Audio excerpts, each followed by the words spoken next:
You've got a hoot.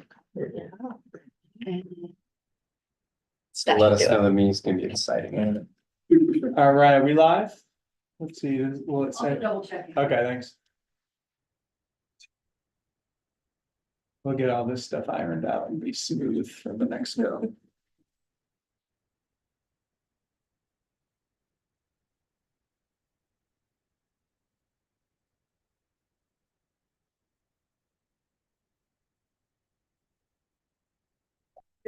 All right, it's 10:01. I'll call to order this meeting of the Grant County Budget Advisory Board.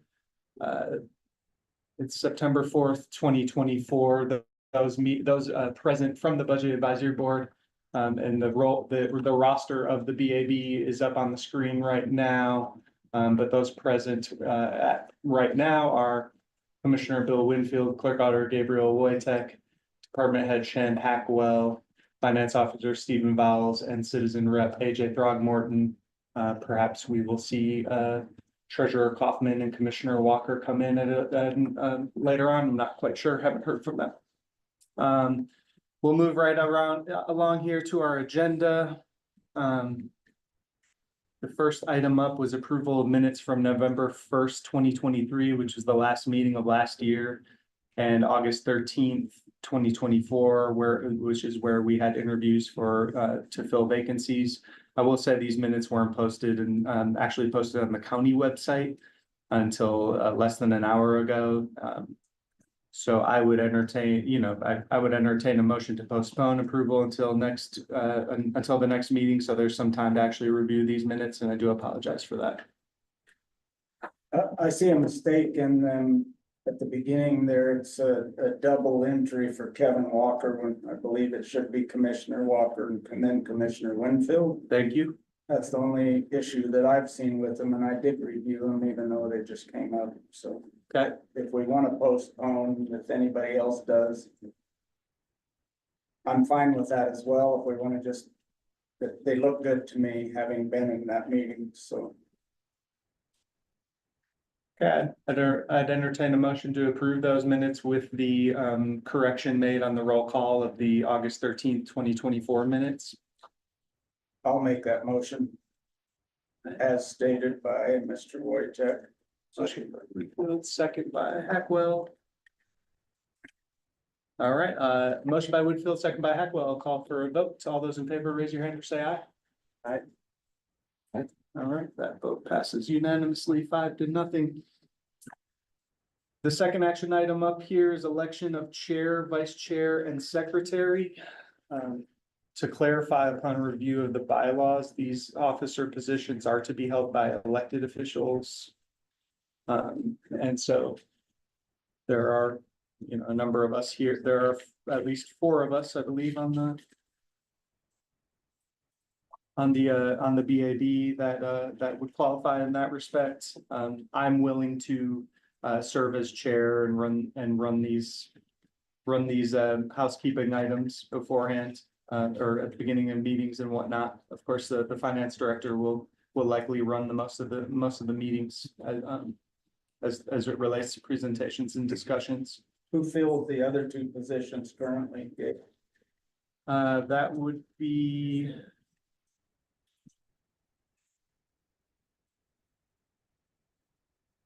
Say with confidence. I know that Treasurer Kaufman serves as the secretary. And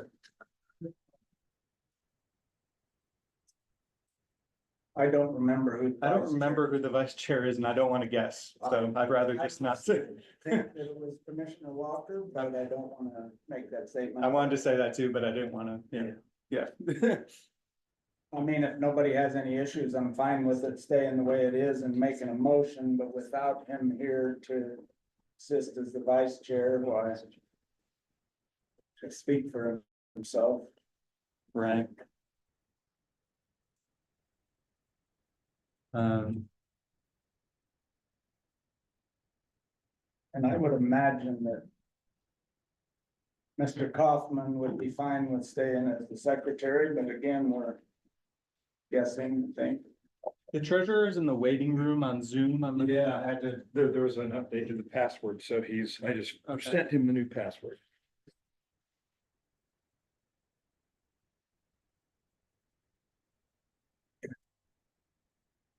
And for expediency to move it on, maybe we want to nominate myself or somebody else as the vice chair, if, Chris is fine staying as the secretary. Yeah, I agree with that. Let's see if we can get Bob Chris on here and then I'll throw a motion out that could be entertained by anyone.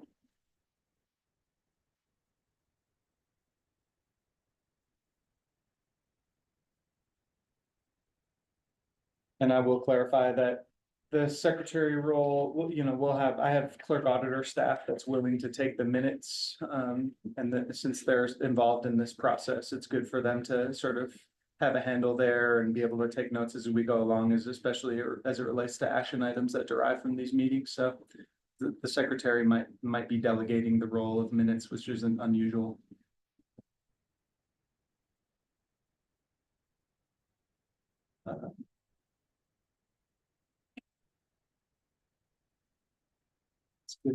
Oh, there it is, right there.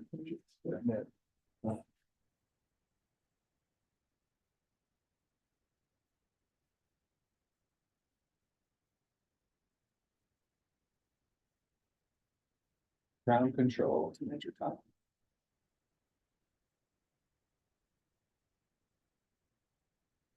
You only admit him there, so it should be there. No, I don't see him as a participant. Let's see.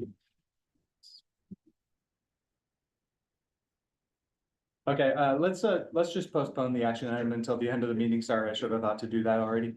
I'll go ahead and we'll move on to presentations and discussions. I'll hand it over to Stephen. Okay. All right, well, thank you. Today's Budget Advisory Board agenda is going to be the Children's Justice Center with Yeah. Andrea, sorry, I was confusing Same you. building.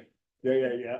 Then the Family Support Center with Julie, County Attorney Stephen Stocks, Weed Control, Izzy, and then Gabe for the Clerk Auditor and Justice Court. Judge Danielle Welsh with Donna will be in, she's doing some business this morning. She'll come in later in the morning. All right, so before we even start that, I want to kind of just describe the process again, and what we are here to do today. This was a little process flow that we described earlier. So we've been working on the pre-budget estimates for the last month or two to arrive at a budget proposal on September 1. So what we are going to review today is the proposed budgets for these departments right here. The outcome of which won't be until November 1, we expect to have this Budget Advisory Board recommend all of the budgets to be tentative, that will go into the next step to become the final budget. So really, September and October is about doing his Budget Advisory Boards to have department heads describe their budgets, so we can, move it to the next step. So, but what it is not, we are not here to approve or deny anything. We are to review the budgets and flag any considerations that will come up. A couple other points of context here is we're going to review the operational budgets by department. So mostly the spend of, the budgets. We're still reviewing the revenue projections. So we haven't put in the revenue projections for our budgets. So we're not going to be balancing any budget, with revenues minus our expenditures. We're just going to look at expenditures today. And I also will note that HR salaries and benefits are still, they're in their infancy. We do actually have missing an HR director, but Jenny Beth and myself have been working with Laura and Angie from the HR group. But I just want to make a comment, since we are still validating assumptions and even the figures, that some of the salary and benefits may change. I'm feeling comfortable with them, but I just want to put that disclaimer out there. But we're not going to be looking at too much on the salaries and benefits today. It's going to be mostly the operational spend. And again, I think I've already said this, but our goal today is not really to try to balance the budget. I mean, overall, we're going to really look at a department budget at a, you know, as a one-off to look at each individual department budget. So before I go forward, there's any questions about our objective today? I have just one, Yeah. and maybe this isn't the right time for it, but feel free to say so. I know that we've heard Mr. Wojtek a couple of times talk about the fact that our finances are on a flat or slightly negative. Have departments been made aware of that so that they're not coming in with requests that might go the other direction when it's a Yeah. time when we should be careful with what we're looking for in a budget? Yeah, great question, and I really have not tried to influence any budget. Direct or any direct department head on where to go. The description I gave to department heads is budget for what you think next year will really be. You know, I didn't try to influence at all, but as you mentioned, I consider revenues to be pretty flat. But I didn't instruct anybody to operate that way. So that'll be, but that's good context for us as we review the budgets, that it was the description or the explanation of the exercise was to describe the budget as you think it really should be Okay, next year. thank you. Okay, so what we're going to do then is we created a little one pager for each department, and I'm going to present this. I'm gonna find that we'll start with the Children's Justice Center. I have to get this thing out of the way. Pull up the Children's Justice Center, and it's a one-page summary of the budget. And instead of going over every line item on here, we're going to, you know, in this case, ask Andrea to describe this, but what I'd like everyone to do first, ooh, and that's kind of small, isn't it? Yeah. We'll want to. Yeah. Oh, jeez, oh, there we go. But we can go over every line item, but I really present this so we can all look at it and ask questions. But I think in this case, Andrea can present this one page explaining any complexity or material change or exception. You know, if there are numbers that stayed the same from last year to this next year that don't require a lot of detail, then I think we try to just, I don't want to gloss over it, but we don't need to spend too much time on that or we may run out of time. And then we can ask questions of Andrea on any of this. And again, we're not really approving or denying anything here. We're just looking for something, and I can take notes on anything that we want to flag for future consideration. So, So, to Bill's point, we did try to do a reduction in cost for the county, knowing that things were tight. So our budget is actually a little bit smaller than it was last year. There's a couple things to note with the Children's Justice Center. Our budget looks differently this year due to a reduction in state funding because we're no longer receiving payment for covering San Juan. So this is the first time the budget looks a little bit different. However, because of a significant increase in the number of families that we have been serving, we're now receiving a higher allocation from the state, which is almost equal to the amount we were previously receiving while covering both Grand and San Juan counties. So our total budget request is 202,819, which covers all operational costs, including my salary. However, the state this year will reimburse us $125,296, resulting in a total cost to the county of $77,523. So that's our total operating budget for this next fiscal year, or not fiscal year, this next calendar year. So I'm happy to answer any questions about our budget or what that entails. And Andrea, as it relates to this department budget, these expense requests are all sort of, these are sort of run through your grant proposal. And Yep. sort of, these are all approved requests that are funded by your grant. And the $77,523 that would come from Grand County is specifically for salary and benefits for your department or your Yeah, office. so the 77,000 is the majority of that is salary and benefits. There are a few costs that the county's covering, one being, there's a $4,500 allocation for food costs that the county's covering, $3,000 community partners, first responders and schools training. But outside of those two costs, then it's my salary budget. Is it all right if I kind of just scroll through here just at a quick level? You Yeah, know, like absolutely. salaries, benefits, as I already mentioned, and they're pretty much the same as last year, but travel, looks like you've got, went from 12,000 to, 14 and 2,000, is that right? The 14 Yeah. and 2 is travel, so that's just a little bit, but I think you have explanations here for. Yeah, so that includes Washington DC, where I go represent the county in front of the legislators.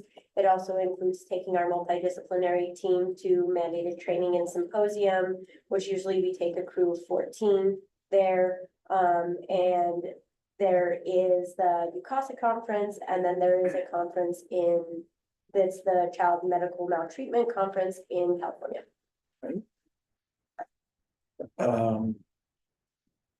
Communication costs, looks like this is just a little inflation on communication costs. I'm not gonna, and Embry only just jump in if anything. This is pretty much the same. All right, this space cost doubled. I tried to admit him, but he couldn't. I clicked admit earlier and he didn't show up. But can you see anything? Oh, there is again, but I click admit. I mean, it did show. There you us. go. Oh, we must have, Maybe Alright. you just got crossed. all right. All right, Welcome, Director Chris. Kaufman entered the meeting at 10:18. Sorry. Okay, let's see. Space Thank cost. you. So space cost looks like it doubled, but that was because I was accounting for the in-kind donation that's not showing on the 24 budget. That's just a $5,000 donation to use the building. That is just that, a donation that it's not like a transactional, we don't get money, it's just like, this is what we're estimating the cost of using that building to look like. Okay.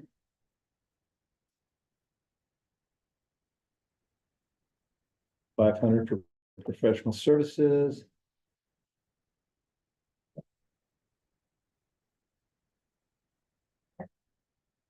Well, instead of me going through all of these line items, a lot of these looks like they've gone down, but let me just pause there and see if anybody else has any questions with any of these budget amounts here.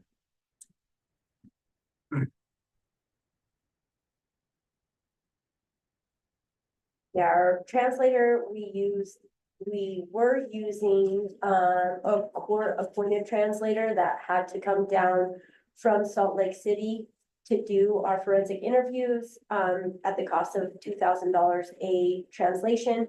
We were able to work with the state to utilize a forensic interviewer that speaks Spanish. And now we only have to have her come from Price, and she doesn't charge us a fee to do that. We just cover her travel. So we were able to create a huge reduction in cost to that line. Very nice. Yeah.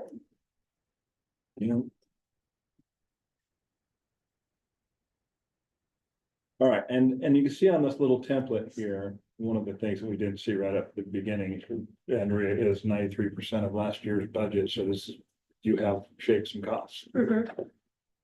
We tried to shave cost while getting a reduction in funds from the state. So we tried to shave it on both ends, knowing things were a little bit tight. Yep. Okay, and one thing I'll do here as well, I'm kind of going back to the top, but we do have a folder here. Gotta find it, where we're storing all of this, and I'll share this with everybody, but there's this folder called the proposed budget documents. And these are the individual templates, so Andrea's and all departments one pager will be on here, so if anybody wants a reference later to look at this, we can, it'll all be here. And We'll use those regularly. Yeah, And on that note too, like on that little section under the requests where you pointed out the percentage of requests versus 2024. On this one in particular for CJC, and it might be on some of the other department budgets that we see today. Let's make sure to get that filled out before we finalize and save it. So grants, it still says none. That's not the case. Like, let's describe, I mean, it's in the narrative, but Yeah. let's just transfer some simple information and make sure that these are complete before we file them. Thank you. okay, very good. All right, as a procedural step, once we go through each department, Gabe, is there something we should do other than just ask Andrea questions? Just looking at the board here. Questions? I don't have any. I don't think this requires a vote or anything, No. right? No. It- I mean, I think it looks good from my end. I don't have any questions. Because it's one of those situations where with the partnership with the state and the funding and, I think that, what we're getting in terms of a children's justice center, run by someone with leadership qualities like Andrea's, I think it's a big win for the county. For what we've put in for it. 100% agree. All right, then I think we let Andrea off the hook here. Good work. It's nice going first sometimes. I appreciate it, guys. Yeah. Now let's go to, there we go. Let's go to Julie. Julie, actually, let me raise this up.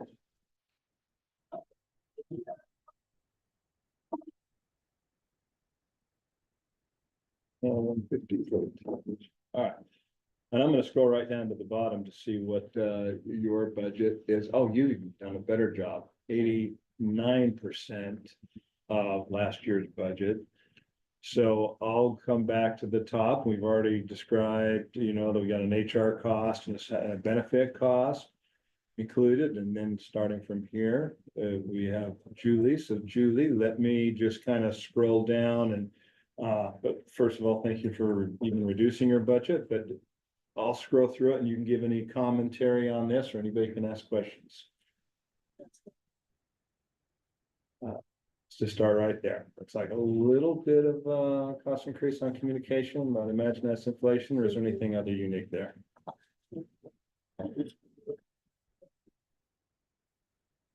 No, that's just part of the expenses for the monthly billings for telephone and internet. Okay. Utilities, it looks like you've moved expenses to another account here, so we'll come to that.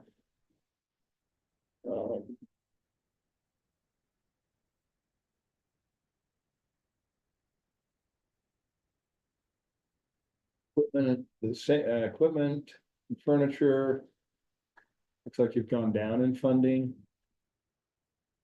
Yeah, we were given in our other grants some additional money, so we kind of moved some of that over to the other grant. Okay. Travel. A little bit, Those- yeah. Yeah, so those are for anytime that I need to go to a director's meeting or our nursery coordinator. 4 times through the year joins us at those director meetings, and so that is where that Yeah. increase comes. And maybe we should have started right at the top, because you have split your budget into 2 sections, and I think it's on your narrative here is that you do have 2 major. We do have grants, right? 2 grants, one through the state of Utah. One comes through the Department of Child and Family Services for $123,000 a year. And the other one comes through the Family Support Centers of Utah, granted through the state of Utah for $110,000, $875. And how much of those grants cover your funds? Okay, so all of our operational and programming expenses, which is each of those budget lines, are fully reimbursed. And we've been able to keep that within those constraints. We are required by each grant to complete a health narrative, budget narrative. And those, through both of those grants, have been submitted. I've submitted those and they've been accepted or approved. Our fiscal year for the state of Utah starts in July and goes through June of 2025. So those have all been, this has all been submitted and approved for this upcoming fiscal year. Using these same figures as well? Yes. All right, well, that's an important context right there as far as I'm concerned. You know, I don't know if the county, budget advisory board can really dig into too much detail when you've submitted these for grants and they're paying you for that. Right. The only portion and we have an amount that's budgeted for salaries and benefits. Right. That each grant does cover a portion of that. But then there's a remaining portion that we rely on the county for Okay, their contribution. okay. Well, I don't know if I need to go on any other details. Let's just see if there's any questions about any line item on here. Yeah, I would just reiterate basically the same comments I made about the Children's Justice Center. I think Julie and her staff are saints, providing a really essential service to really vulnerable populations. So I'm glad that we're able to partner with another funding body to be able to offer that service.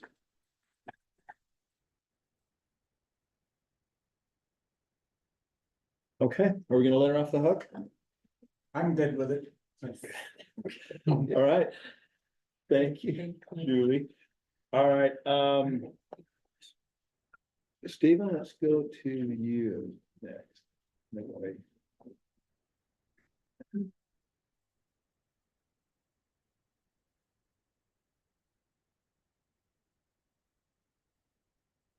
Thank you. All right, and actually just coming right down to the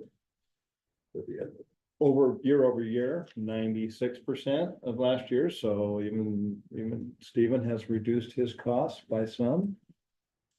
Move this up.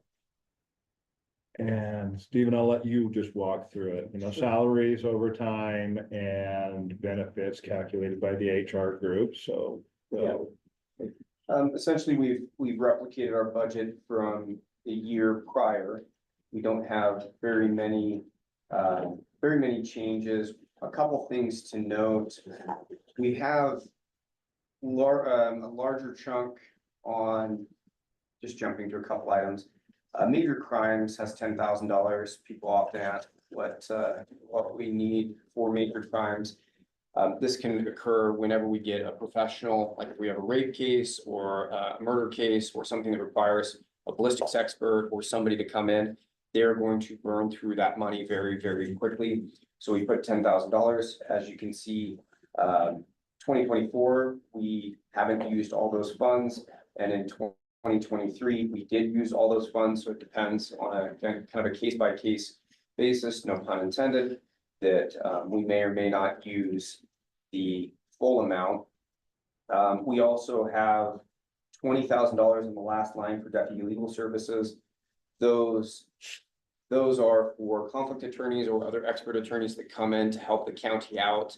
Currently, we have Bart Kuntz, and then we also utilize conflict attorneys because I previously worked as a criminal defense attorney. We often trigger conflicts. We hire them at $150 an hour.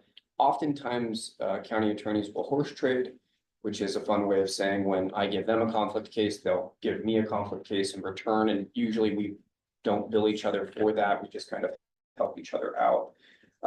However, the civil attorneys that we hire, they're not interested in trading horses. They'd like dollar bills. And so we've been giving them instead. Stephen, which line were you? The very last place right here. Yeah, 20,000. Okay. Yeah, and it's got the conflict attorneys and the expert attorneys. I know this is not part of this, but year over year, we haven't been utilizing the full salaries. I think it's smart to project the same amount, but each year we're almost below our budget because of well, I think you had two. yeah, we have three positions. Currently, we have one attorney and then we have conflicts that are helping us out. And so we're not using that full amount. I'm just going more great and working more. But luckily staff, though, that's another reason. Overtime, there's 10,000 there. We are likely going to use that this year. When there's less attorneys, we'll lean more on paralegals to kind of help prepare us for trials and court hearings. And when I say us, I mean only myself and then the conflict attorneys. Really, we don't anticipate any big expenditures. The only exception, and I failed to put a definition in, is for inventory. We have $75,000 there, or sorry, $7,500 there. We have an ancient copier, one of those giant copiers. We're seeing if the museum will take it and do a donation. Just joking, but we probably need to do a copier, probably purchase a bigger copier. So that's one expense, but I don't foresee anything at this time that's going to require us to ask for anything more than our budget that we have. I did not describe all of the trainings, just for everyone's information. We asked last year for more money in trainings. We attend all the trainings we can through the Utah Prosecution Council. That's a statewide association of prosecutors. They put on training this year. The UPC, they're hosting 2 of their trainings in Moab, which is awesome. For the UPMA, which is the Utah Municipal Prosecutors, they only handle misdemeanors. So we'll save a little bit of money there, and the same with the civil training. So we try to go as many trainings as possible. It's important for my staff, or for myself and my staff, to be to do that as well. So that's why we have training and travel. Really, there's nothing too exciting, but I'm happy to answer any questions that folks have, if there's any questions, but it's kind of business as usual. Is the description, are there any breakouts below, or is that all of the? No, description? Okay, There wasn't a breakout, but I did want to touch on the training, or the travel and training, because I think that was one that we highlighted, last year for a request, and it was granted. And so we appreciated that. I just wanted to make it known that we would have had more expenses, but for them having 2 of the trainings in Moab, which is an awesome training, and we're not going to do hotel rooms. and the nature of the trainings available to your office are a little less forecasted at this point. You kind of. Yeah, they range probably throughout the year. It really depends on, and I can't share my screen, but they put out, the UPC puts out kind of the trainings that they're going to do. And that's way too small and not bright enough for you guys, but anyhow, they put them out. They're sporadic on where they're going to be. They usually change between St. George. They picked Logan this year for one of the trainings. I don't know, to punish everybody, and Salt Lake. So they try to fluctuate them a little bit. Usually pretty reasonable. And the reason I ask, and I understand that, you know, the nature of your department's trainings and things is a little bit different, but whenever possible, we try to ask of departments to identify the specific trainings, at what time, at what location, so that we can budget exactly for the you know, the travel and registration fees associated with those specific items. But yeah, I hear you there. They'll publish it, they should publish it near the end of the year for all the trainings for next year. They usually will do that probably in 2 weeks, because they have our annual conference. I can update the packet with all the proposed training dates. Great. I'd be happy to do that. Thanks. And the 7,500 for the copier, were you all able to find a quote to derive that number? We haven't yet. We're in between either picking either something not as big, because we used to have, back in the day, we used to do what's called, you know, paper filings, but we don't have to do those as often. So I think we're going to look at something smaller, but yet durable. We've had trouble getting it serviced. And so I think probably in the range of $2,000 is probably going to be sufficient, but we usually keep that inventory item there because we have aging Apple computers as well. So that's the other thing. So it's been used to pay for computers, printers, those bigger items. And So did we have we implemented IT's computer replacement schedule into the budget worksheets at all? Yes, most, We had, okay. well, most departments have. I don't know if you had, the idea was to go talk to Matt and see if you have any retiring IT infrastructure that needs to be replaced and he has a schedule for that. Okay. And I believe he actually reaches out to folks as part of his budget process. we'll talk to him. So we'll get to you the computer schedule and then the training schedule. I'll follow up with those both. Yeah, and once you get a quote for a copier, we'll just want that number to reflect, 7,500 is just kind of a mushy round number. And we want that to reflect what we know we'll replace. Okay. If you have a machine that's essential to your operations that we need to replace throughout the year and that's unexpected. Yep. That's something that we'll amend to accommodate. That's very fair. We'll tighten that number up. Thank you. Okay.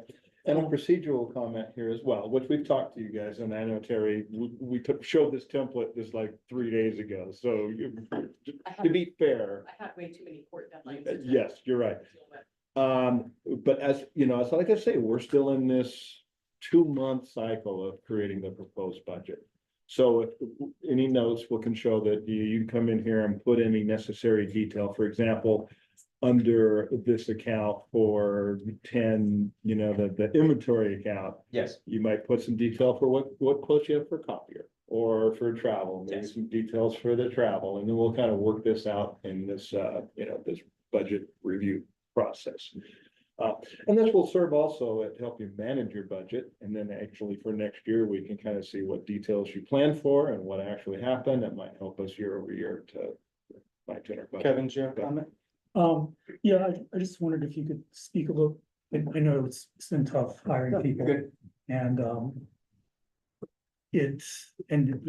when you don't have as much staff as you would like, then that creates the need for more deputy legal services here.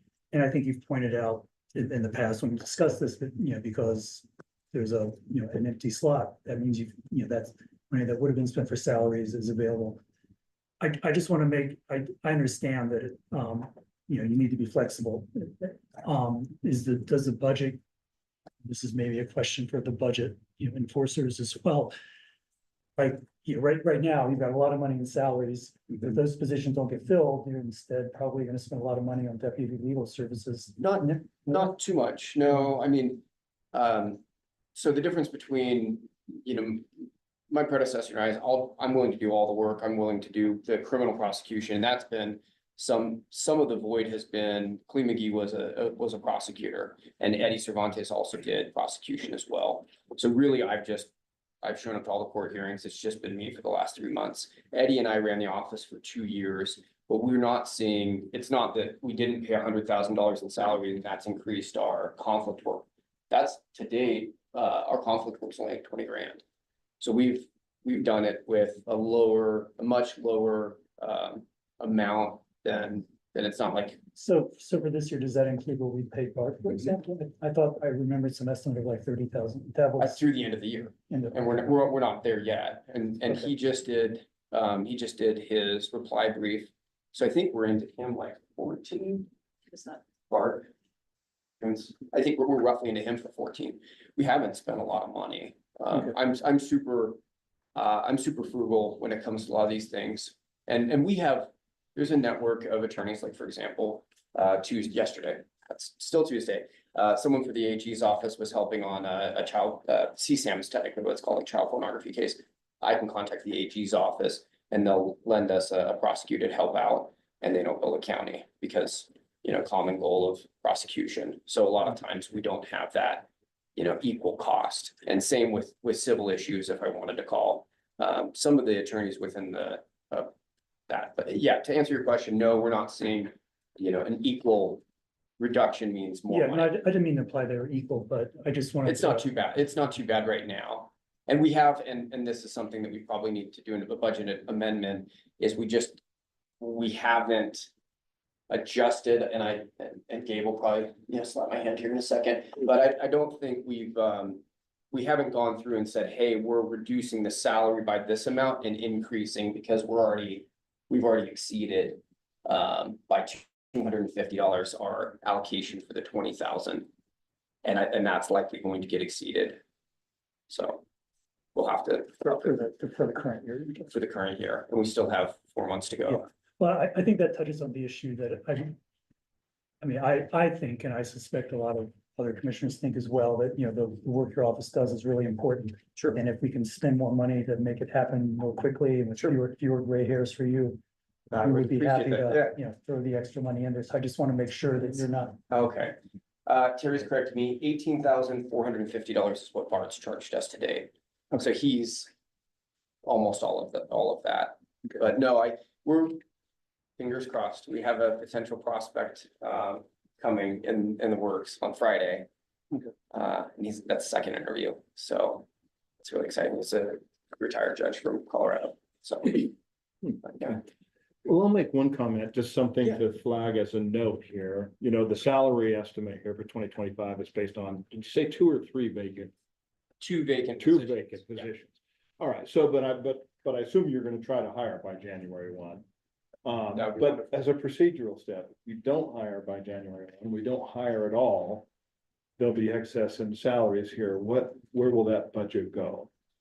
To the general fund, or how does it become available? At the end of the year, Yeah, I'm just saying, if you don't hire the 2 vacant, even let's say at all next year, you know, there's a couple $100,000 or more that would not be used.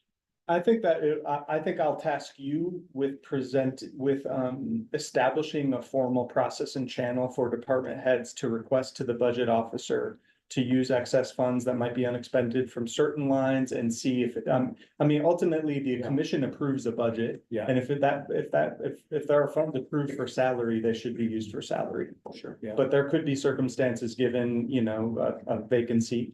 And good justification for using some of those excess approved bottom line funds for other uses. But I think we do lack a formal process for doing so, and I think that that's something that I'll Okay. task you with. Well, I'll take that on, you know, sorry I asked, got more work on my plate, but no, but I think it's fair. Cause there may be other scenarios where we just we're unable to hire, and then that budget should become available for other higher priority items. But I'll at least track it so we can present this to the budget advisory board. And again, that's the point I was Mhm. trying to make, is Yeah, I want it to be easy for you to. Yeah, that'd be awesome. If for some reason you fail to hire someone, take that money, you know, spend those on legal consultation fees Yeah. instead of salary. I mean, that shouldn't require a lot of time on your part or jumping through a lot of hoops. You know, and I think it's different from taking money and spending it on a copy machine or a Ferrari. yeah. So I owe you guys 4 things then. Mhm. The computer scheduling, more info on the training, estimate on copiers, and then explaining more the inventory line item. And I'll get those to you guys by the end of the month. I know I can get you probably the training schedule. That's gonna be the thing that takes the longest. And what line was the computer scheduling going in? Was that It was your an IT. capital equipment That's or? usually inventory. 20. Yeah, usually down here. Inventory, it's 28. Oh, okay. And I think we need to make steps to make sure across every presentation we see after today, that we make sure that the entry there reflects IT's recommendation. So we have a couple, and it's not your fault, Steve. We have a couple more steps here to get these kind of a couple steps closer to the finish line. And I think with next week being a break in meetings, I think we can get there. But I want to make clear, like you know, we have some presentations today, and there could be tweaks from what has been presented to the Budget Advisory Board. And I should say that especially if any adjustments reflect an increase from what is presented today, I do think that needs to be flagged and compiled and brought back before this board. Are you guys trying to lease the copy, or you guys just buy one outright? I don't know. haven't talked to them yet. Because we lease one of them, it's just a van, so it actually works out pretty good. They come and do the maintenance on it. So. Is that through Desert Western? Yeah. Yeah, it worked out pretty good. I think they actually use Les Olson as their backup. Yeah, so it's a very good program. I use the same one for my construction company. So I would look into that. It includes all the consumables too. Oh, really? Yeah. So we can get you paid. That's what they were, you guys were.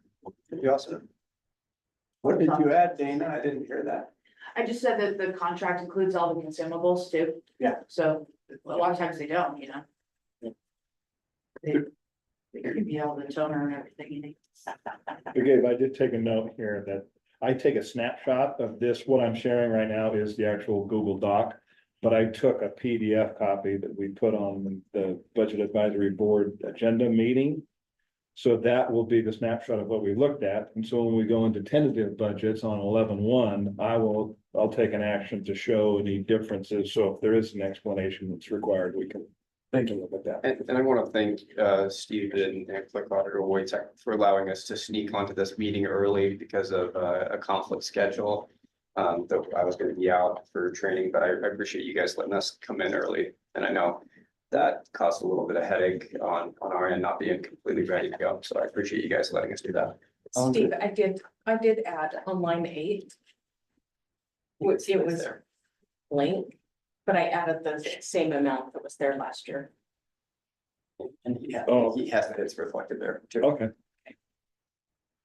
Okay, Terry, I'm just gonna say it, right now, there's a revenue line in the general fund budget, or it's in designated funds, I think in 27, that we need to reconvene on and make sure is settled before the end of this year. I can't remember even the topic, it's related to, Forfeiture. yeah. And we're civil gonna get forfeiture. we're gonna get another 30, Well, no, we have to share that, yeah, we're gonna get 20% of 30,000 that was found in a the drug seizure, Okay, fund case. Yeah, not drugs, but so it's not necessarily germane to this department budget, but I just wanted to say it out loud so we can make sure to and put we it in don't action. ever have to, yeah, that's what you said at the beginning was projecting revenues, but that's like an odd thing that comes up every once in a while. We stop a vehicle that has 100 grand in certain circumstances, we get 20%.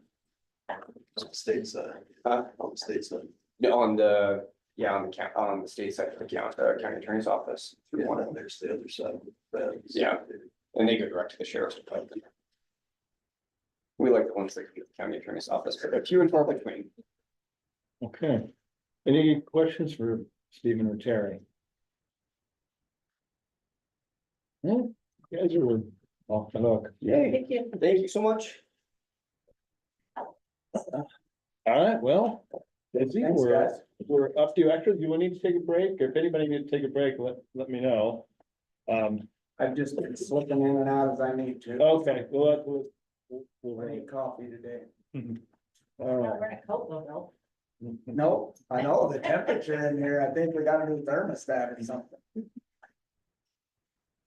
Spent some money out of the budget.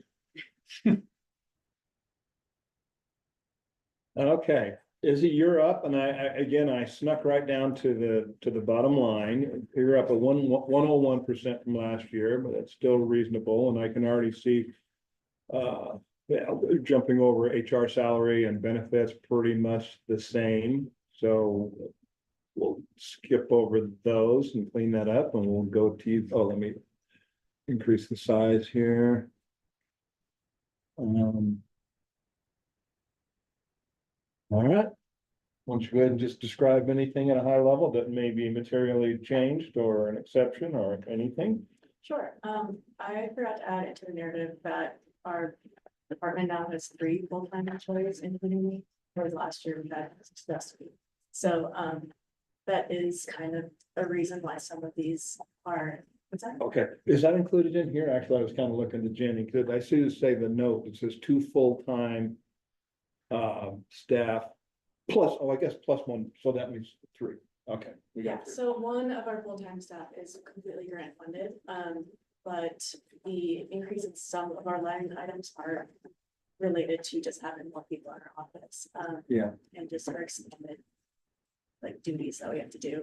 Now that we have more people, we can do more projects and we need more resources to do them. So, I mentioned subscriptions and memberships being one of the places that has a slight increase, and there is an expansion. And you did put some detail below, so thank you for that. So we now are doing Adobe Acrobat, that's used for volunteer events, or create graphics for Instagram. It's general department, not exactly branding, but yeah, outreach. Volunteer events. This year I did experience a couple of fee increases that were not told to me beforehand, so I've driven about $100 of the fee increases. I don't necessarily know if that will be used, but just the same. And then with our expanded department, we're going to get a tablet with a data plan that we can use out in the field for internet use for plant ID. Okay, Data logging. well, thank you for the detail. Totally. I'm fine with it. What And then else? travel is the next up, and you have that detailed out here already. Yeah, so Yep. something I did not include, but I can explain right now and add it later is exactly what trainings we'll be going to and what time of year. We have a training of the Utah Weed Supervisors Association in the summer, so that's at least 2 of us going. Rivers Edge West Conference, that's in the spring. Utah Weed Control Association in the winter, and I usually bring the entire crew to that one. So that's between 3 and 5 people going. And then we have various trainings for our continuing education units that are related to our pesticide applicators lessons.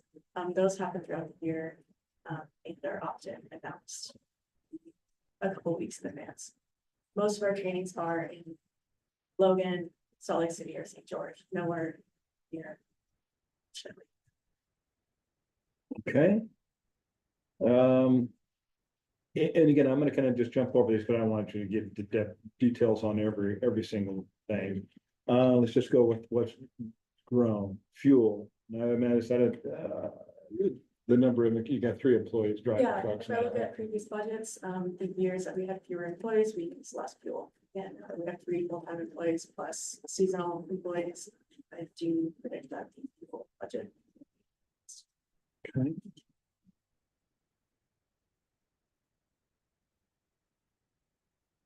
Capital equipment also increased, for the last couple of years, we've been requesting capital, equipment funds, for a lease for a truck for enterprise.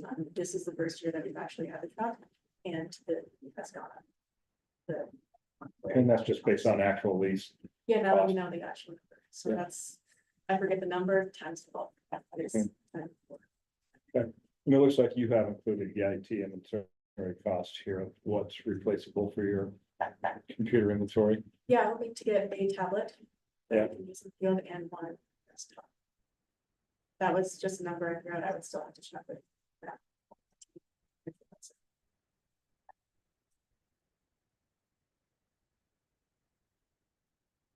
Okay. I had a quick question. Would you say that the cell phone allowance for your tech positions, that's kind of an extenuating circumstance to your department because of the nature of the work being done out in the field, or? Yeah, so I only included people who are full-time in that, and then the tablet will make up for other people, but we do need our cell phones in the field for being contacted, for taking before and after photos, for this plant ID. It is completely necessary to not only have a phone, but also data. And then for the seasonal testing, the tablet will be enough, but that is something that I'm happy to talk about. Yeah, I just wanted to make reference to it because I think that that does kind of, it's not according exactly to our policy as it relates to who qualifies for a cell phone allowance, but I think you're presenting an extenuating circumstance, which I think is understandable. Okay, yeah, if it seems like I don't understand it, then please feel free to explain a little further. On the capital equipment, so. Correct me if I'm wrong, so. You don't have a lease line item. I mean, that's a lease payment, right? 10,400. So I mean, my mind, it shouldn't be in capital, it should be, it's a payment. So Sorry, that's not a one-time payment, that's a yearly expense that just goes into the lease. what, It's usually capital's like 5,000 or over with like one expense. Mhm. And so this is an ongoing expense that's a lease, so I mean, I think we should probably create a lease like the other departments have. Yeah, Let's create a line in there. vehicle or something, Right. vehicle lease rather than That capital, way- yeah, you're right. That way it doesn't show that you're just, because it's right now, it's just budgeted for a one-time expense, it's usually on the capital, because that gets moved to a fund account. Okay. So the action there is just put the vehicle lease in a different line than So that way, capital equipment. correct, so that way it's all correct. So that way you don't go for lease payment and do a capital fund.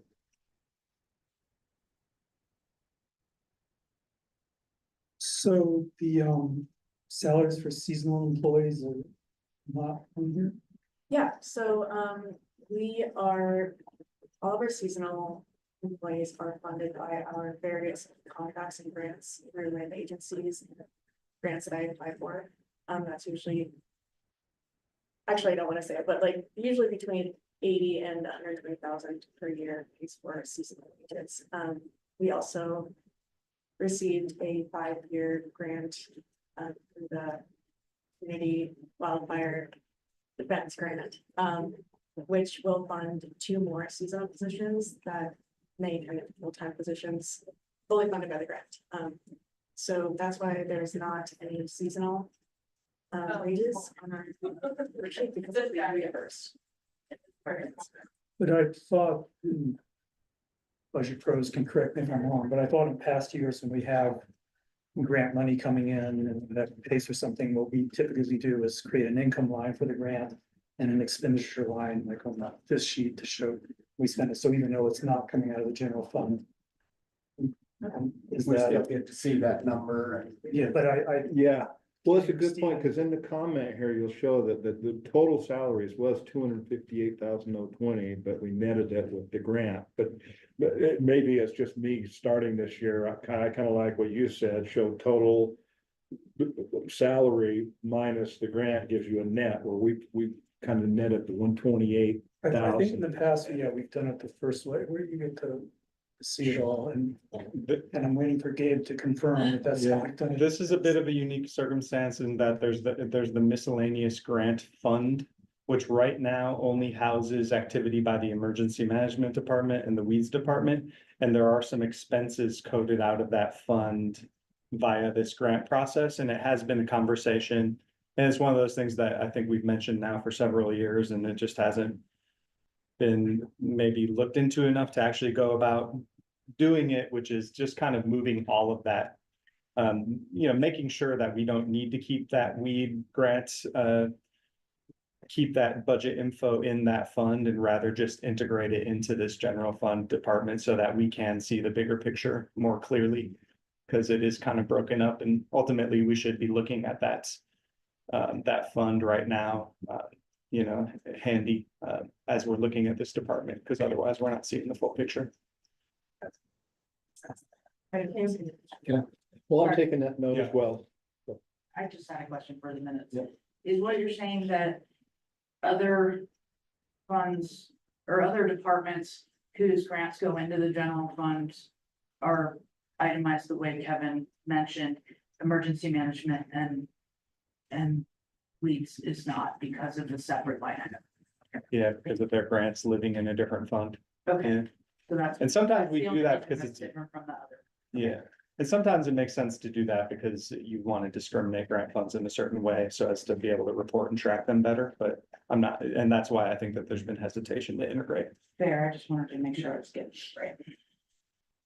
Well, whatever you guys ultimately think is best, I just wanted to, flag the issue.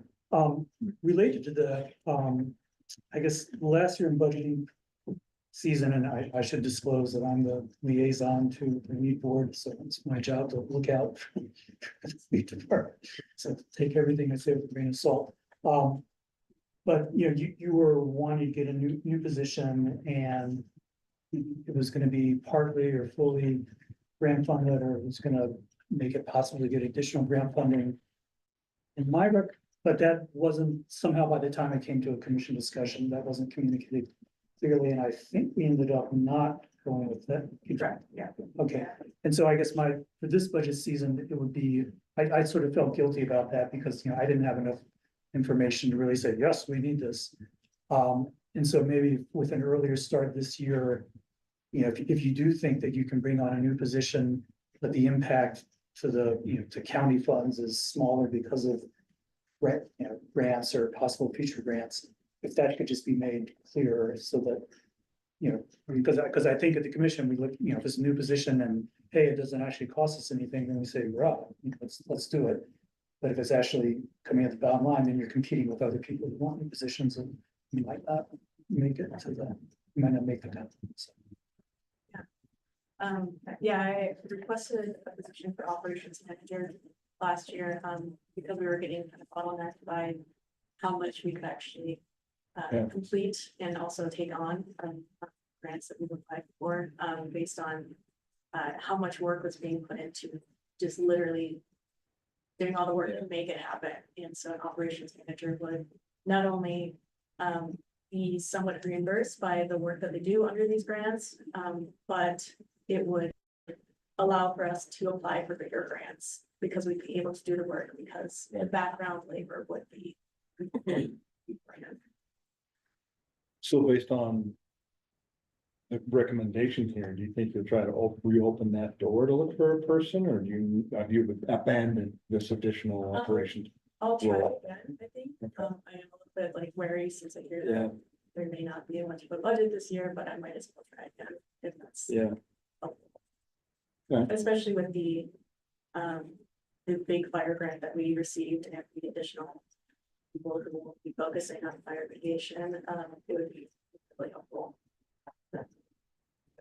Okay. yeah, and so I just think there needs to be a clear statement about how much is, what's the impact on the general fund versus, you know, things that might be covered by grants. And that could be included in that narrative box. Yeah, For this put that in there to keep people's mind, or, you know, their eyes and ears on it, because if you can hire somebody that's mostly grant funded, why would you not do that? Izzy, have you given your department report to the commission this year yet? No, Okay. it will be later this year. Great. And the reason I mentioned that too is like, if there's any way we can. I don't know, even link to departments reports on the commission video, because I think just for anyone's consumption of the budget. You know, I think for a department like weeds, there might not be a lot of people that know like a lot of specifics about your department's activity. Yeah. And so if there's some way we can link to your report on the commission video, just so anyone who's interested in wanting to know more about, you know, what we're funding here, I think that's, we can make use of that resource. You know, they removed goat heads from the bike trails, so works for me. But I volunteer, that's all we, if anyone wants to go to the work, we'll go then. But, yeah, and then another thing that I mentioned in the narrative that is not part of this actual budget is, the beginning to save for in the building. I just want to express my thanks for that. Struggling with not just the amount of space we have, to share a single room with mosquito abatement district, but also we have subpar facilities for hazardous material, mostly our herbicide, and that's the building's falling apart. Everyone's storm, the roof comes on. I appreciate that. Well, I will comment that the commission has approved facilities needs assessment that as a critical item for 2025, so we'll be absolutely doing this needs assessment for all facilities and including you, of course. So, yeah, we appreciate that. Okay, any questions for Izzy? I don't have any questions. I do have a recommendation and a suggestion that I believe we should have people closer to the microphone if we need to do so, because you're extremely soft-spoken and anybody that might watch this in the future is likely not going to be able to hear this portion of it, so. Good idea. We'll bring people to, you know, up front. Should we try to move this more to the center or? Yeah, or I'm not even positive, but we get Yeah. complaints regularly that they can't hear us because of our own microphones, and I worry that yeah. it's not a complaint, it's, I feel like I'm yelling in my own head, but I do get that feedback a lot, so. you're not yelling. Yeah, thank you, but I'll try to remember just have people. Well, Gabe's up next, so we might leave it there. Yeah, no, it was just a general. Yeah. You know, to make sure that these meetings can be heard and seen later. Yeah. Right on. All right, we letting Izzy off the hook? You made it. Well, good. Thank you. With a few things that you're gonna add as in the future, Yep. correct, as So- Kevin talked about the possible. I don't remember the name of that position. Operations manager. Yeah, Yeah, Um, great. And those will then go into the shared file that we'll be able to look at later Yeah. as changes are made, correct? yep. Like I said, I took a PDF version that I posted, so I'll be able to look for any major changes when we get to the final. And I do have a question because I'm working off of the PDF that you uploaded, which is nothing compared to this as far as being able to look at it. And a lot of the lines are cut in half. Mhm.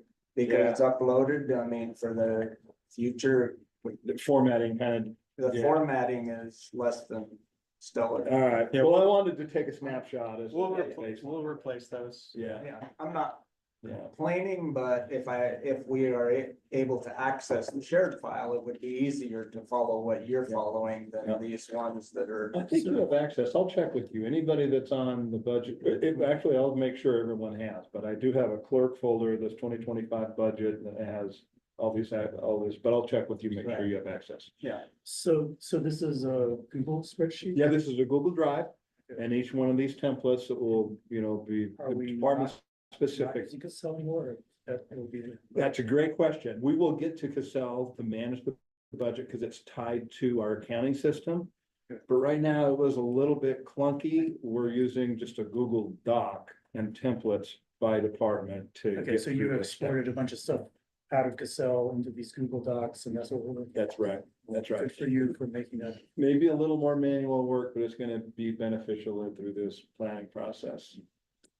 Yeah, and I wasn't complaining, it's just that, the one that's in the agenda meeting. Yeah. It's, I was doing that yesterday during the commission meeting, and so I was. I think we have plenty of time to fix these things for this budget advisory board cycle. And so I'm glad you're bringing these up because we can get this stuff fixed kind of for the next meeting. Yeah. Thank you. All right, Izzy, thank you. Go ahead and sneak out. Yeah. the other point that I might bring up while we're here that doesn't relate to any one department is the enterprise lease that was on hers. I've worked with Ben Musselman at Grand Water and Sewer quite a bit, and we've discussed his lease, and it's through a different company, and he's about a third below what we're seeing per vehicle.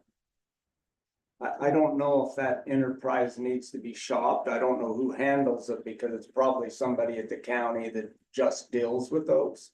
But his numbers are considerably lower than what we're seeing. By a third, which is substantial. We're not talking 5 or 10%. So I don't know if it's worth looking into or not, but. I can speak to that a little bit if you want me to. Right, yeah. I'm pretty sure that it's the same company that we were using when I was there.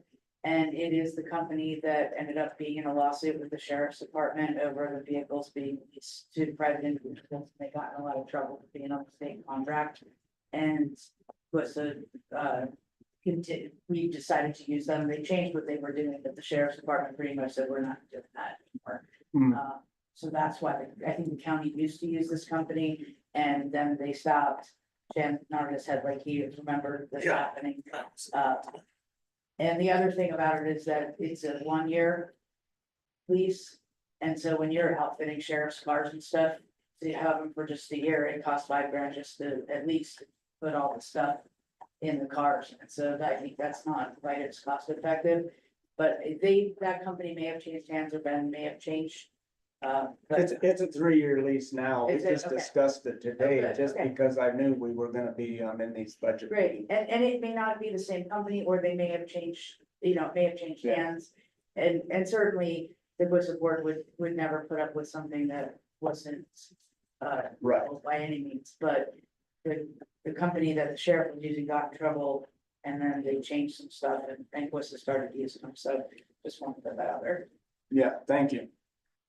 But I agree with Bill, that it's worth examining these leases. I think a little bit before I was elected, there had been this deal that, Grand County wasn't gonna buy vehicles anymore. Instead, we we're gonna lease through enterprise. They convinced us we would actually make a profit because we can buy at a discount and Right. sell later. And then, COVID happened and volatility in used cars. And so I don't think we actually had that promise, was not fulfilled. But it might be that we're just stuck in something that doesn't make sense and we should, get a fresh start, so. I was gonna say, there's lots of lease companies. I mean, we go to conferences all the time, and there's different lease companies for law enforcement. I imagine they do the entire county wide because law enforcement, sheriff's office. We ended up switching to enterprise and the county all jumped in, so that way we weren't buying vehicles anymore, but. Yeah, there's always, I think you can always find better deals or different stuff, but I mean, I think it's worth looking at. So is there someone in the county that should be taking the lead on figuring out whether it makes sense to? That's Cody I McKinney, was is the gonna fleet say, manager. That's he's what I was ultimately thinking, for the county.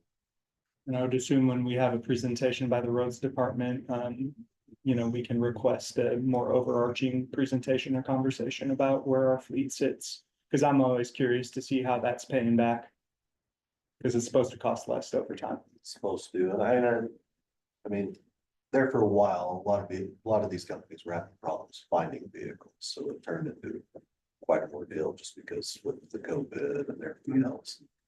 We weren't getting vehicles, so they kind of turned into a mess there, so, I mean, the idea is it should be getting better, but. I guess we'll find out.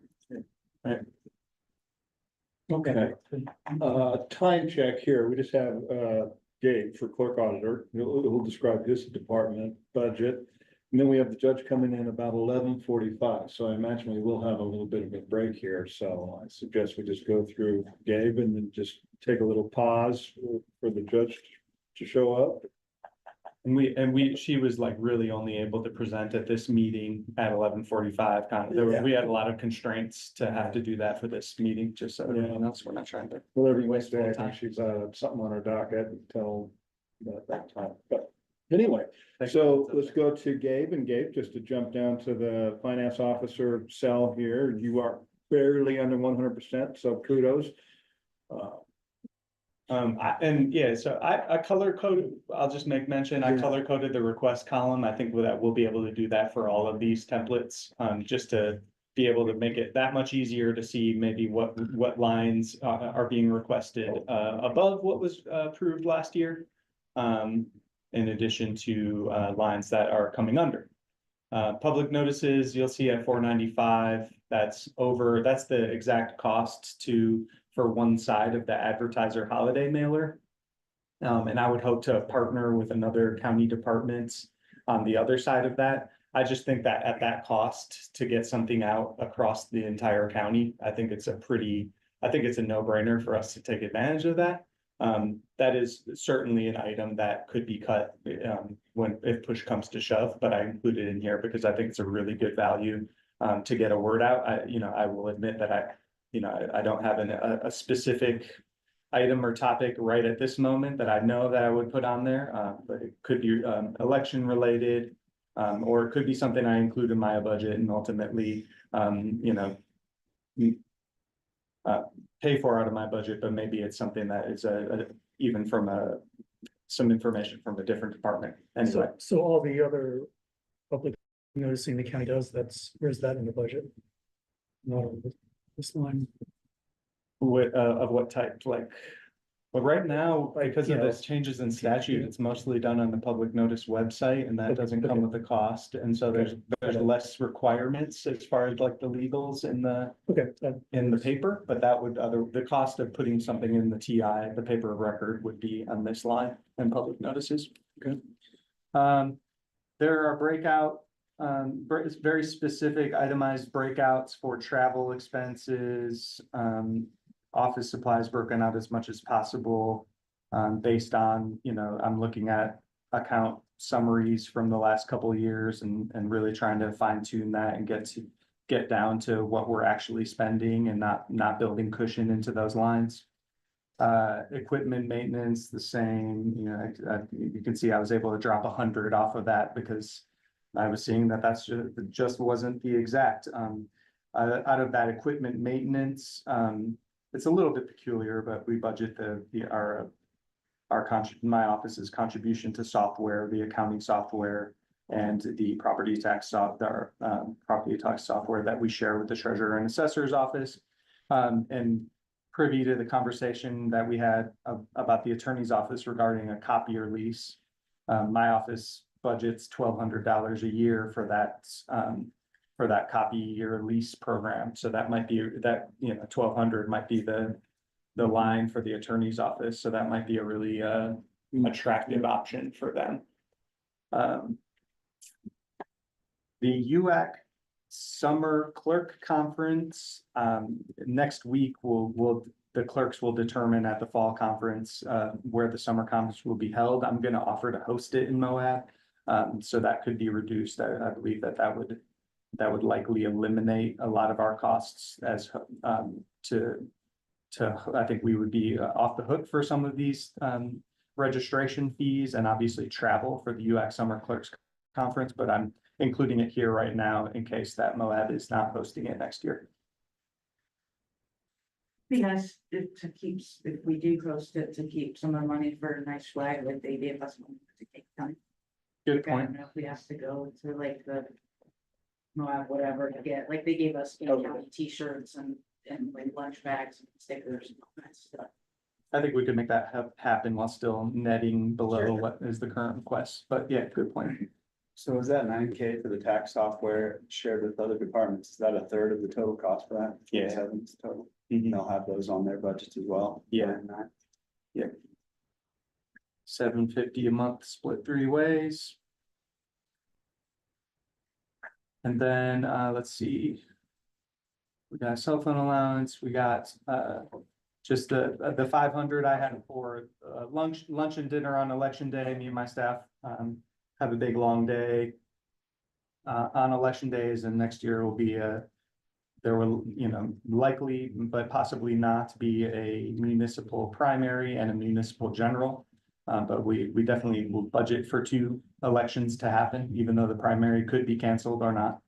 And oftentimes, it has been a trend since I've been in this office that we'll have either the lieutenant governor or one of their chiefs of staff. They'll come down for a bit of a visit, and their schedule is so busy that they don't know when they're going to be doing such things. But I like to have some room in the budget for those sorts of networking visits that always tend to happen, especially in a place like Moab where people like to come visit us. And so, but I was able to reduce that line overall and just tighten that up. I didn't get I don't think that there's a computer replacement in my office as of yet. But that's something that we'll have to note if there is a change, and there is actually entry in there, but it's just 0 right now. 5,000 for the tax valuation notice, and that's for the programming and printing of that. That goes out to all property owners in July. It's a relatively new vendor. Last year was the first year that we've worked with this vendor because that's allowed us to go to the e-noticing option.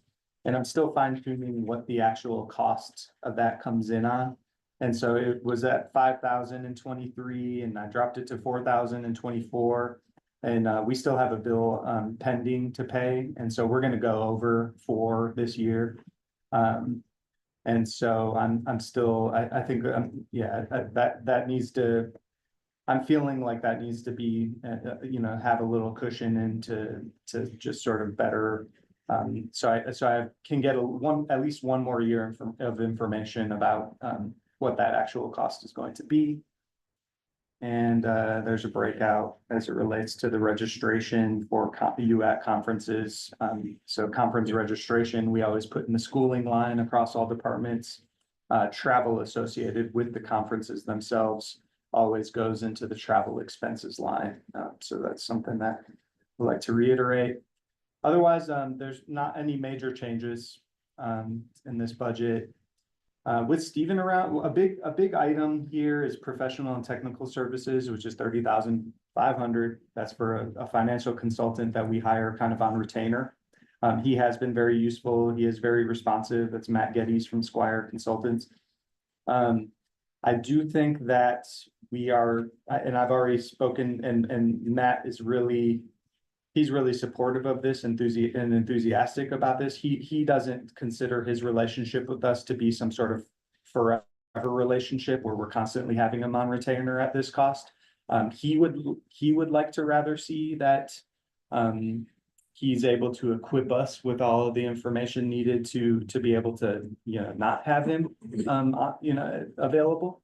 And so I think that with that said, with that conversation, I'm fully expecting as we go through, as we prepare for the pre-audit, in the spring, I'm fully prepared that, that 2025 would be the last year that we would have Squire. And so when budget season comes around next year, I believe that we'll be able to eliminate that 30,500 because we have Stephen on board now.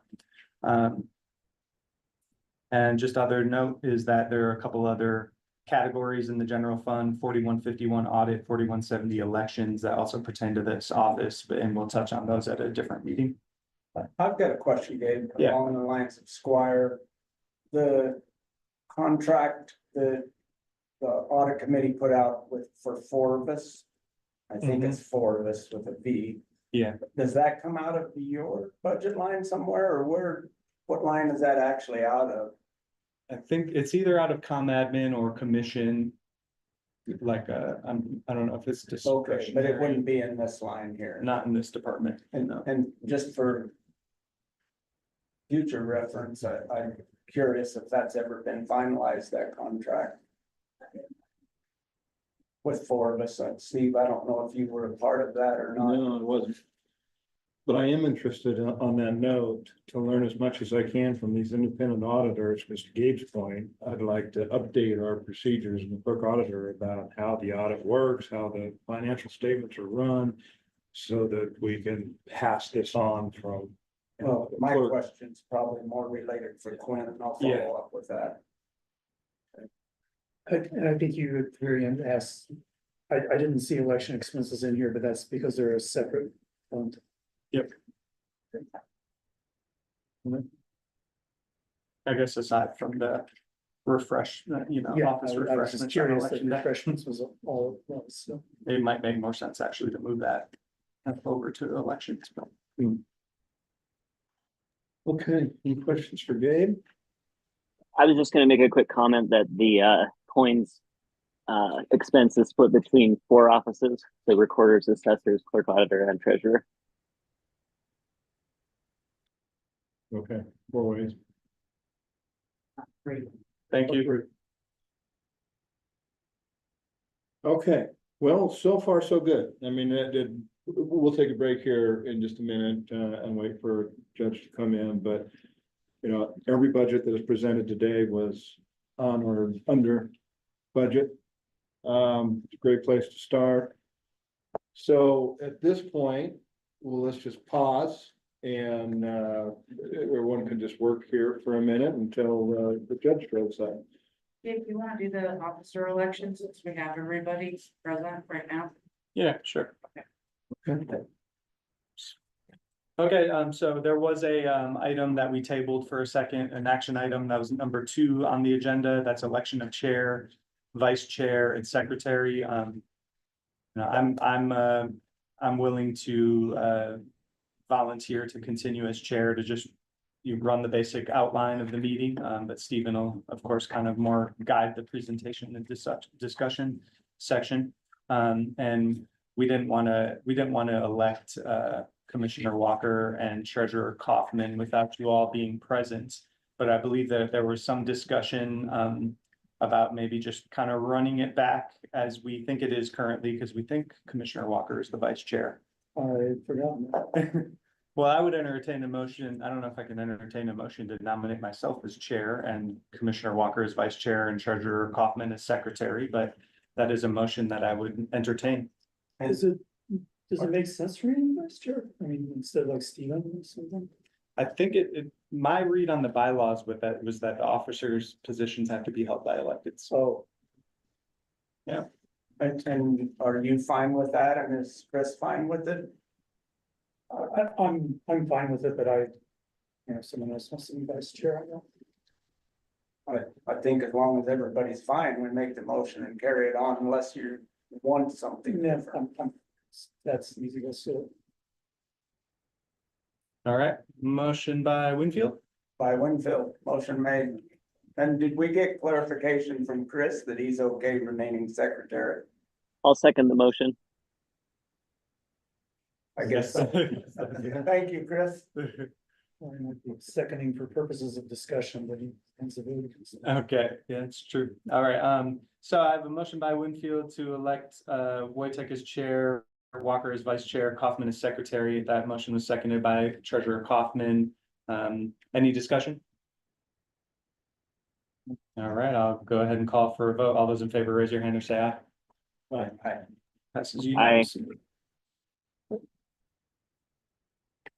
Great, then we'll just 11:26, we'll call a recess.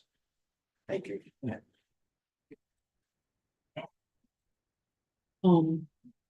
Sorry, I just got covered during the beginning of the meeting when I missed it, but Stephen, you've been emphasizing the year over year changes.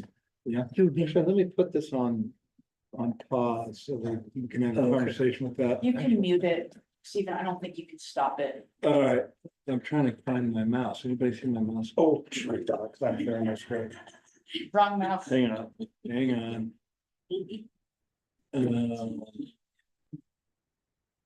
there's a cursor over there, but there. Yeah, it's not, Secretary doesn't have to be elected. yeah, the mouse is not, Ah. oh, there we go. Hang Where on. did money from? Let me come back here and Plug this you in.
Okay, Okay. it's 11:45 and I will go ahead and reconvene this meeting of the Budget Advisory Board. All those present that were present before are here at present. And just to update, it'll be reflected in the minutes. Treasurer Kaufman entered the meeting at 10:18. Commissioner Walker entered the meeting at 10:26. And Chris, can you just do a sound check for us here and make sure we're live again? You may be out on a little break too. All right. Well, We're good. Oh, good. Thank you. Thank you. All right. Well, we have everyone back here again, and we have Judge Danilee Welsh O'Donnell for the last presentation. And just for your benefit, I have your one page you're presenting here, and we're really not going to go over all the details, but you do have an incredible amount of detail. So you got the last little bit. But the idea was to just look for any material change or exceptions. And we're not really approving or denying anything today. It's just flagging any considerations for the future, because we are in just the proposed budget stage, and the outcome will be on November 1st. To recommend, this board will recommend it as a tentative budget.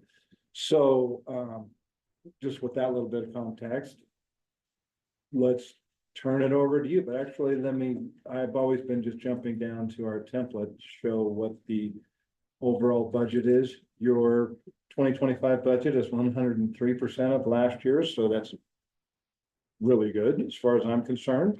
But just to set that tone, let's go through here.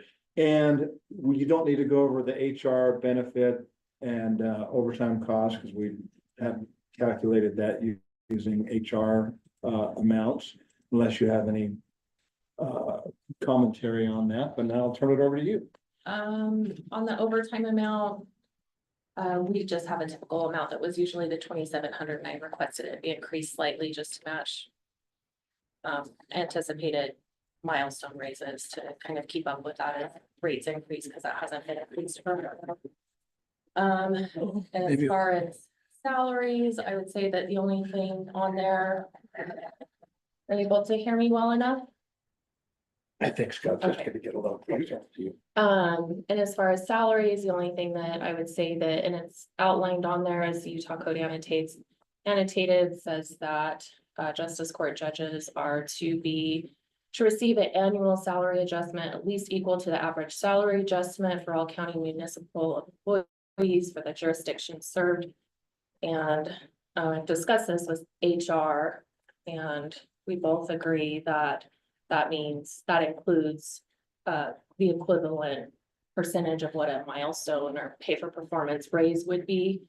Also, for a little bit of context, I've actually spoken to the trial court executive for the 7th district, who's under the state courts, and that's what the state courts for this district court, just appellate courts and juvenile courts, that's what they all do. They give all judges the standard cost of living raise, and then they give them all the percentage merit type of increase that the employees are qualified to get as well. Without question, they just give that. They figure if you're on the bench still, you've passed all of your JPAC and retention elections, and you're qualified for the raise. That's it regarding those two items. I don't know how you guys want me to proceed on the rest of it, if there's things I'm You can concerned that you go, would like me to point out, or. Generally, I would you don't need to go over every single line, because particularly if it stays pretty much the same like this. Oh, okay, sorry. Okay. Subscription part, but anyway, just highlight. So then I think that a line or two that may be worth pointing out would be, let's see. Our professional services line, you do see a dramatic increase in that. But that is a line that's statutorily and constitutionally that the county has to provide. That's where we pay out of our interpreters. This year, as of right now, well, as of this date, I think this was the end of July. We were we're getting close to exceeding our 2024 budgeted amount already.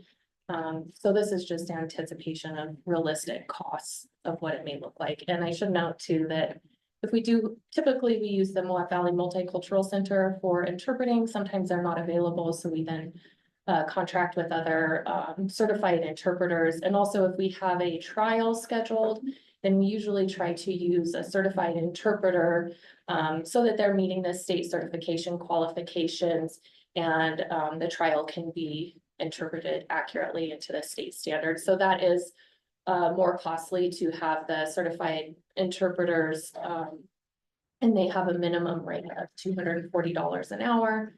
That is current, that's the statewide policy. And actually for 2025, there is discussion of the state interpreter or the interpreter rates going up. So this increase is requested just to meet actual costs. But this is just an estimate you've made. Just an estimate, and like this year, it's on my list of to-dos to talk to Gabe to say, we're gonna be over budget, so we're gonna need to do some shifting, please.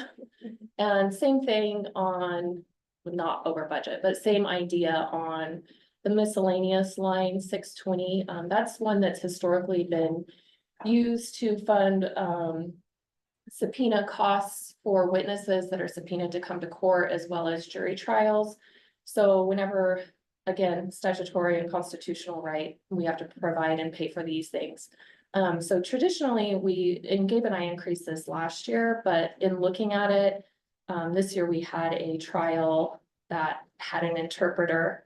And because of the nature of the trial, it would have gone beyond the limit that one interpreter is then allowed to interpret for. So we had to have 2 interpreters, and the cost of that, it ended up settling.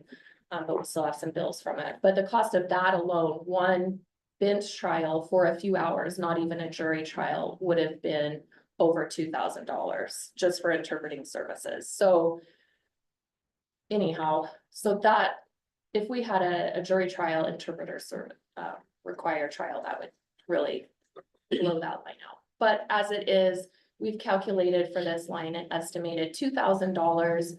And that would cover witness expenses, juror expenses, because we have to pay the jury whether they're selected or not for every day that they attend. And also, I think currently it's $18.50 a day for the first day, and then after that, $49 a day after that. Maybe even some change, it may be slightly off than that. But they are looking at increasing that, and the increase would be pretty substantial. So, but that would be something that comes into effect in 2025, and they haven't nailed that down yet. So this is in anticipation of that. And if we pull a jury, usually we, by the time we pay all of their expenses and depending on the type of jury, this $2,000 we anticipate would cover one jury trial. That's it. Yeah, but if you incurred this cost, we would just have to amend our budget for it. Absolutely. Regardless, right? Because it's Right. not something we can Right. control. So that's my realistic anticipation that maybe we'll have one jury trial. We haven't had one yet since I've been in office. We didn't have one with Judge Tubbs. I don't believe we had one with Judge Holderness. So I would say it's been well over a decade and a half since we've had a justice court jury trial. Not to say that it wouldn't happen, because we are starting to that way. But Yeah, that was going to be my question, that historical perspective. yeah. Because this- ultimately, we don't budget for contingencies typically, and so as Steven said, you know, if you end up having a cost there, of course, we'll account for it by the Yeah. end of the year. But by the sound of what you just said about like there, you know, it's been a while since there would be a jury trial, it actually sounds to me more appropriate that we would, you know, we would budget 0 and amend accordingly. Well, I mean, if you wanna, I do have a case that's on my calendar right now that will be, the defendant is adamant about having a jury trial. And it could come out, it could happen this year, but with the holidays approaching, I don't think that that's likely. So I anticipate, unless something really goes awry on that course, I anticipate having a jury trial next year. Very well, thank you. So we haven't had one, but that's not to say that we won't. Okay. I'm just scrolling down. We've had a few other minor decreases in things, and that's just to adjust for actual costs And that including our service contract, which Gabe, we talked about last year, and we have had significant savings with that change in service contract. For your FYI. Okay. Inventory is a line that is slightly over what it was last year. Last year, we requested an amount in inventory to replace a copier. And we've done that. And then this year we have a line request that's a similar amount. We've requested slightly more, and that is to make some office physical changes within the office, like seating arrangement changes, because if you haven't been to the Justice Court, you should know that when you approach the window, it's a glass window, is in the nature of courts. Sometimes, you know, it is a glass window where we're protected behind a locked door and it has to be a secured area, but this is a very small area. So there's two ways that the clerk that sits there currently can arrange, and that is one, with her back to her window, which is not secure or safe, or two, with immediately in front of the window and within arm's reach of somebody reaching into the window, which also, and she moved to, that's how she had been seated, but then during COVID, she did not feel comfortable being that close to the window and people, because everybody has a tendency to not think they can be heard and speak like right into the window. So our thought is to modify that, turn that into a customer service area only, and move some of the filing storage and stuff up there. However, the existing furniture in the other office space wouldn't fit two people accommodated in that more secure area. So it would just be to get them new desks to accommodate that, including new filing cabinets to accommodate the move into the area that's smaller. And oh, and then we have two computers that are due on IT's rotation that need to be replaced. So that's what those are. Okay, well, this is very specific items that you have planned. rather Yes. than just a. Two desks, two filing cabinets, and two computers. I think that's it on that. And then finally, the only other thing that is kind of changed yet again a little bit is, so it's typically in our schooling line, we have typically budgeted around 2,000-ish, depending on what's going on that year. And so we're still requesting that. That covers tuition for, or I shouldn't say call it tuition, conference fees, training fees that we're all mandated to go to, and then sometimes there's an extra one here and there. So that's what we typically use that for. And then the second part of that, part two of that request would be to cover education assistance reimbursement for a staff member who is planning to begin part-time college beginning in the spring, so the January semester. She only anticipates doing that full-time just to be able to be a realistic and introductory way into seeing what kind of class load she can handle. So that's it budgeted, requested at $4,000. And then also I've requested the same for myself. Currently, I am attending USU myself to finish my bachelor's in pursuit of a law degree. And so I'm requesting that also for myself, but at a full-time rate. So the maximum allowed education assistance reimbursement. And then there's a little bit of information in there about how that is arguably applicable to my position, where it's unique, although I am technically an elected official and also an appointed, or it's originally by appointment. And then after that, judges are on retention elections. So it's a little bit different than your typical elected official that's up for, where you have to do campaigning and you may be running against somebody. That's not the way that the judiciary works in this state. And so unless some strange unforeseen circumstance were to occur, like I'm in office till I'm 75 years old, mandatory to retire. So, and the county does, I get full county benefits and full retirement and everything else that would apply to any other regular county employees. So we talked about this earlier. So the 9,250 really is just the higher education reimbursement. Yeah. Which is an HR policy. Yeah. Although you Yes. said like there was a nuance with you being an elected Right. official, but you had discuss this with the HR department. Yes, yep, So in my opinion, as long as this passes that muster with the HR and that the policy fits you, then the budget should fit as well, but. I don't know, that's the only comment I could make here is. So I guess I mean, this reimbursement for higher education is not something I recall seeing much on budgets. But you're saying it is a policy that we, We do. It's a policy we reimburse, but I'm not sure what the policy was for the budget here, actually. So it is one of the incentives the county has offered for a long time. It's up to like 5,000, whatever it is. yeah, the A policy. year for tuition reimbursement. It's just if you're going to school, you have to, one, it has to be related to the job that you're going to school for. And benefit the county to send you, and then you have to maintain a certain GPA and certain other things to get that reimbursement. So like I budgeted last year in my budget for 2 people to give tuition reimbursement. So. And I think there's been a number of county staff and department heads that have used this. Yeah. So it's not anything new. And Gabe, I think just to validate, the higher education reimbursement is a schooling expense fund item. Yeah, it's always in that line. yeah. Okay. Okay.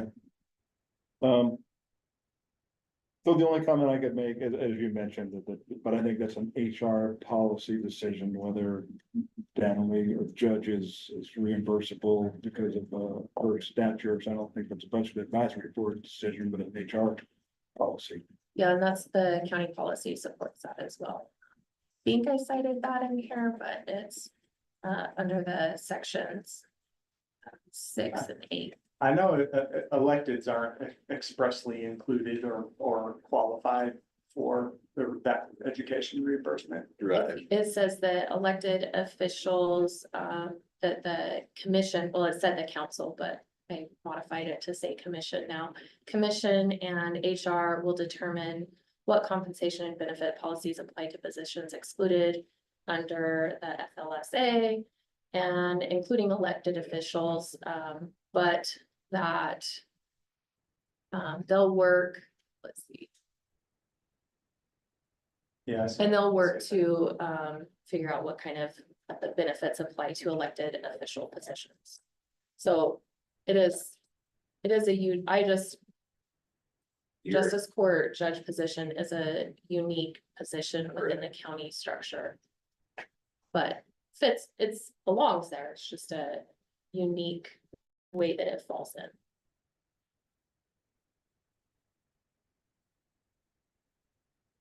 okay, so to summarize on this item, which has gone up quite a bit, a lot of it's the education expense, and we have a policy and it just. Yeah. On those rare occasions when someone goes to further their education, that's when it pops up and, in the county, it doesn't automatically apply to elected officials, but it could, is that was Mhm. worded? And then on top of that, you're not exactly Right, an elected official. I would see. Right. right. So who would officially approve the higher education reimbursement? So, Laura and I talked about it, and obviously we're still waiting for our new HR person Yeah.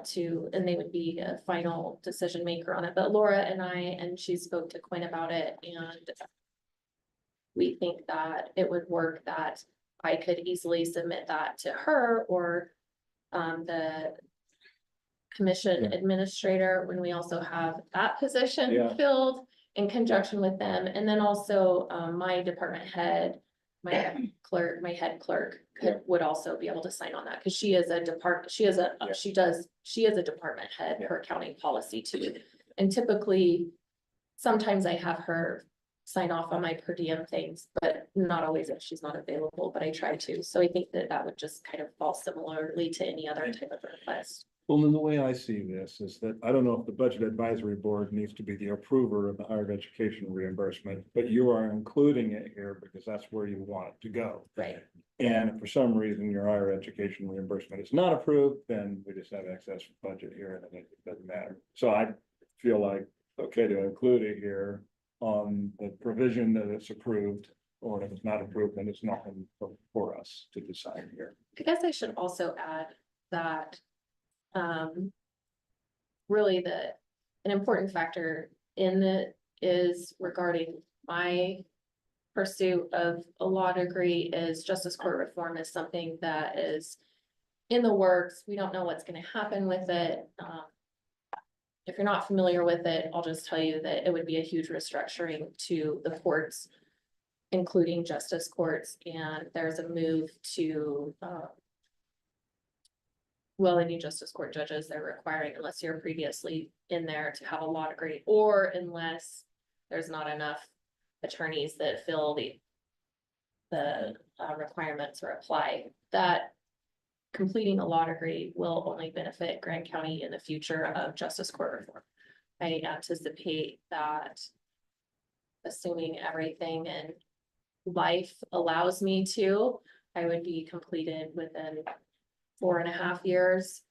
And justice court reform at its present state, which has had many changes, would go into effect in our area based off of my retention in 12 years, because it would be time for Grant County to still not have any kind of problems, which I don't anticipate that would be how it is anyways, but just to help clarify and offer some information about that. I've heard discussion up at the state legislature about that very point, requiring the law degree, that's where that's going for that department. And it already has, it's already in effect in the statutes. But if you're a class 5 or 6 county and no lawyer has applied, if there's not more than 2 qualified applicants or no lawyers applied, then they open it up to allow non-lawyers to apply. So there still is wiggle room within that, but we don't know what it's gonna turn out to be. You know how things look one way and then after they've been muddled with for years, look a whole nother way. So I think it's only benefits the county and the state and obviously myself. Judge, the 2,000 in that line, does that includes just the cost for registration to the trainings that you propose? Yeah. Okay. Yeah, you can see that, I'm not seeing our year-to-date actual on there right now, but you can see that right now, I think, if I remember right, we were at like 1,600 of what we've used so far this year. If I remember correctly, I'm not seeing it on there. But Yeah, just making sure that we're Yeah. budgeting the right things to the right lines. Yeah. That's all. Yep.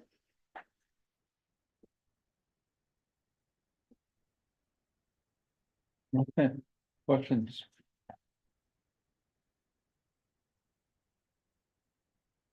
Okay. All right, well, Thanks for all the details. Incredible. yes, Yeah, thank you. I Yep. didn't know how much you wanted or not, so I figured I would just put it all in there. Heck yeah. yeah, All right. Let's see, we're wrapping up here. I guess just last comments that I would make with regards to the Budget Advisory Board meeting. Next week, the 11th, we will not be meeting. There's so many of us that are going to be off at the UAC conference. So we'll be skipping the 11th. On the 18th, because there had been an appeal hearing scheduled at 10 a.m. in these chambers, we're going to start on the 18th at 8:30 a.m. We'll send out reminders and noticing to reflect that. But just wanted to say that.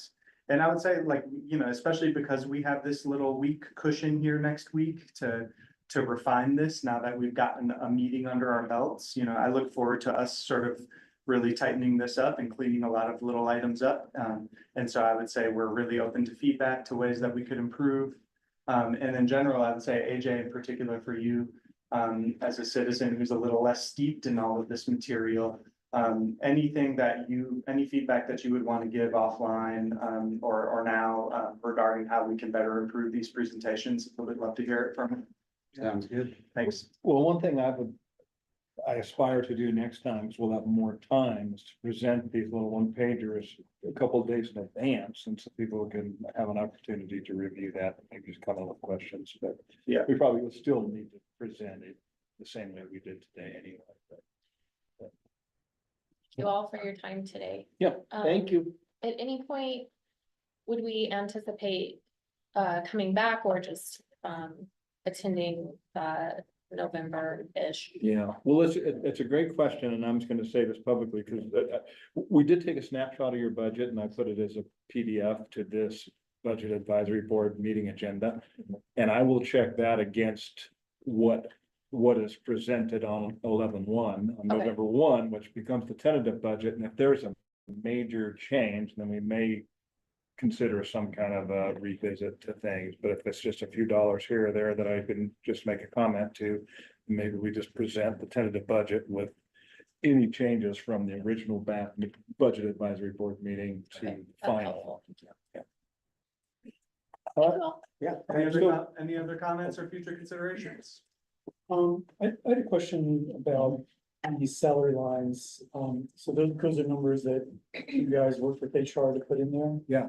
And do they include an estimated COLA or are they just? Yep, that's a great question. We are gonna include the COLA, but as a separate line item. So no, it doesn't. So the no in that line, but we will put the COLA as an overall budget. Okay, but it does include like step increases or things like that. It does include the pay for performance. The benefits includes an estimated benefit increase. I know I'm answering your question larger, but the benefit does include the benefit increase for next year, 2.5% we got from our best. So it's our best estimate, but it doesn't include a COLA. Did not. Yeah. Yeah, we'll have a lump sum for the commission to consider, to include the COLA in the budget. And have you looked at forget which number we use as something from Social Security, but we know. Yeah, we already know it's 2.7%, and that's whatever the published federal number or something.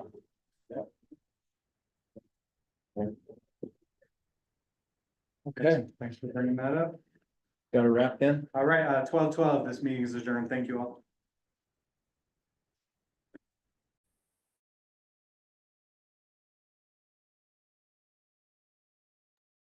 Bye, Chris. Kevin and